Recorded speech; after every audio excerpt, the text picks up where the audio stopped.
Assalamualaikum warahmatullahi wabarakatuh. Kembali lagi bersama saya Wardatun Qoniah dari Akuntansi 20E di mata kuliah Perilaku Organisasi bab 8 yaitu motivasi. Dari konsep menjadi terapan.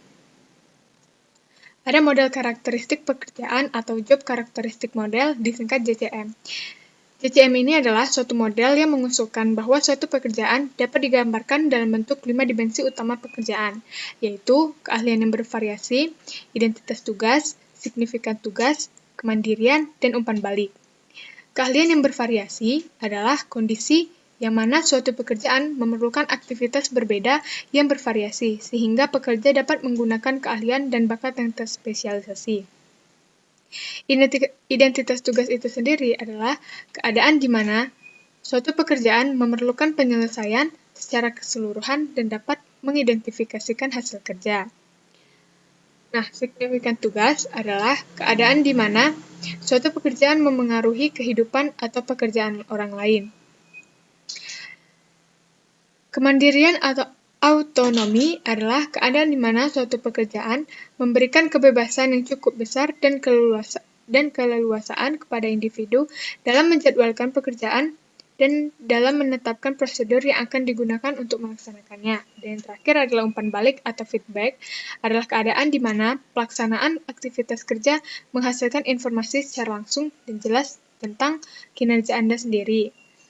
Nah, kita dapat menghubungkan dimensi-dimensi pokok ini ke dalam suatu indeks prediktif tunggal yang dinamakan skor motivasi potensial atau MPS dan dihitung dengan rumus sebagai berikut, yaitu adalah keahlian yang bervariasi ditambah identitas tugas ditambah signifikan tugas per 3 dikali kemandirian dikali umpan. Nah, untuk memperoleh potensial motivasi yang tinggi, pekerjaan harus memiliki skor tinggi, setidaknya salah satu dari 3 faktor yang mengarahkan pada kebermaknaan yang dirasakan dan tinggi pada kemandirian maupun umpan balik. Jika pekerjaan memiliki skor potensial motivasi yang tinggi, model memprediksikan motivasi, kinerja, dan kepuasan akan meningkat, sementara ketidakhadiran dan perputaran pekerja akan turun. Selanjutnya, bagaimana pekerjaan dapat didesain ulang?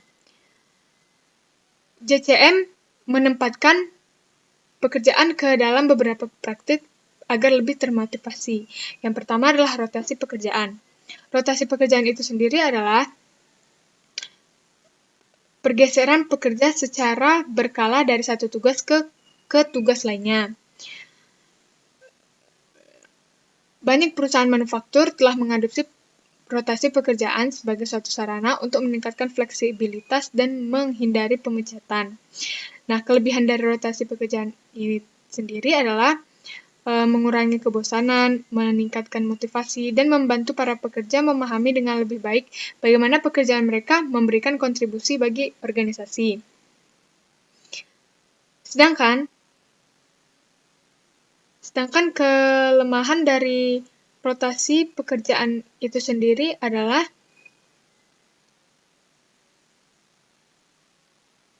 para supervisor harus menghabiskan lebih banyak waktu untuk menjawab pertanyaan-pertanyaan dan memonitor pekerjaan dari para pekerja yang baru dirotasi. Yang kedua adalah pengayaan pekerjaan. Pengayaan pekerjaan atau job enrichment adalah ekspansi pekerjaan secara vertikal, yang mana meningkatkan derajat kendali pekerja atas perencanaan, pelaksanaan, dan evaluasi kerja. Nah, pengayaan pekerjaan ini sendiri adalah memperluas pekerjaan dengan meningkatkan keadaan di mana pekerja mengendalikan perencanaan, pelaksanaan, dan evaluasi kerja. Selanjutnya adalah desain pekerjaan rasional. Desain pekerjaan rasional adalah salah satu cara untuk membuat pekerjaan menjadi lebih profesional dalam memotivasi, menghubungkan dengan lebih baik para pekerja dengan para penerima manfaat dari pekerjaan mereka. Selanjutnya, alternatif pengaturan kerja. Alternatif pengaturan kerja ini merupakan pendekatan lain mengenai motivasi untuk mengubah pengaturan kerja dengan jam kerja yang lebih fleksibel, pembagian kerja, atau bekerja jarak jauh. Hal-hal ini cenderung dirasakan sangat penting bagi tenaga kerja yang beragam yang terdiri atas para pasangan karir, orang tua tunggal, dan para pekerja yang merawat kerabat yang sakit atau menua. Nah, yang pertama adalah flex time. Flex time adalah jam kerja yang fleksibel. Sebagai contoh, Susan adalah seorang yang biasa bangun pagi. Dia bangun tepat pada pukul 6. Nah, setiap harinya dia selalu penuh dengan energi, namun dia menambahkan, saya biasanya telah siap untuk tidur tepat setelah berita jam 7 malam. Jadwal kerja Susan ini sebagai seorang pemroses klaim pada The Hartford Financial Service Group bersifat fleksibel. Kantor bukanya pada pukul 6 dan tutup pada pukul 7. Terserah padanya bagaimana dia mengatur jadwalnya 8 jam sehari dalam waktu 13 jam ini.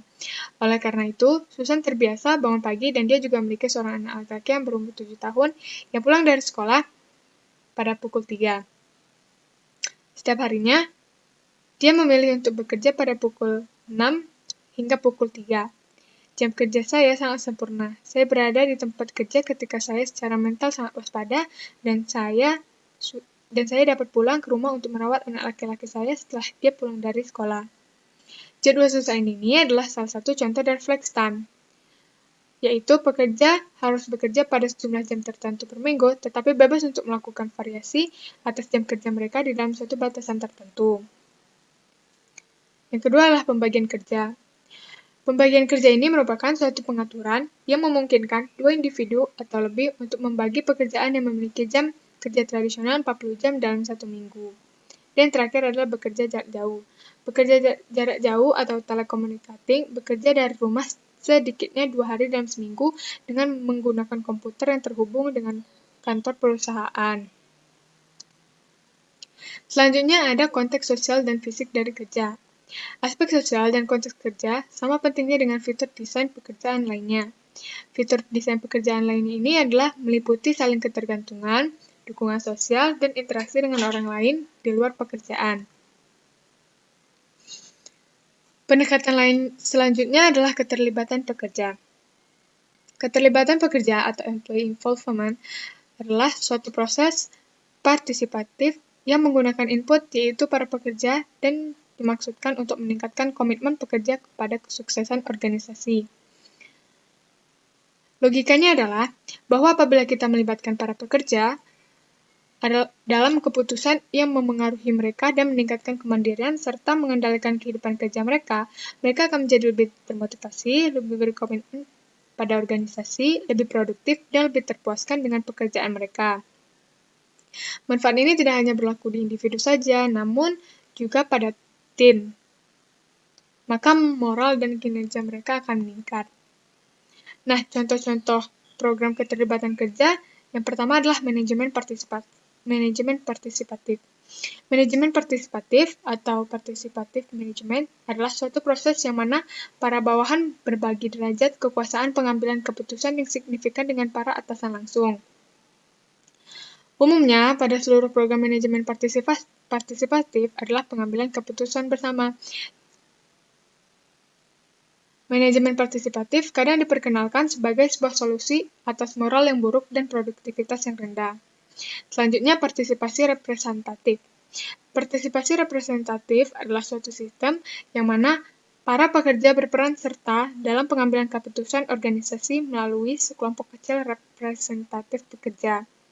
Nah, hampir setiap negara di Eropa Barat mensyaratkan kepada perusahaan-perusahaan untuk melaksanakan partisipasi representatif. Tujuannya sendiri adalah untuk mendistribusikan kembali kekuasaan di dalam organisasi, menempatkan tenaga kerja dalam suatu pijakan yang sama dengan kepentingan manajemen, dan para pemegang saham dapat memungkinkan para pekerja diwakilkan oleh sekelompok kecil pekerja yang berperan serta secara nyata. Selanjutnya adalah imbalan sebagai motivasi kerja. Menggunakan imbalan untuk memotivasi pekerja. Yang pertama adalah apa yang digunakan untuk menggaji. Nah, terlalu banyak cara untuk menggaji para pekerja. Pada awal proses adalah dengan menetapkan level gaji yang mensyaratkan keseimbangan keadilan internal, nilai dari pekerjaan terhadap organisasi, dan keadilan eksternal. Tingkat kompetitif secara eksternal atau sistem pembayaran gaji organisasi terkait dengan sistem pembayaran gaji di tempat manapun di dalam industri yang sama. Beberapa organisasi lebih memilih untuk membayar gaji di atas pasaran,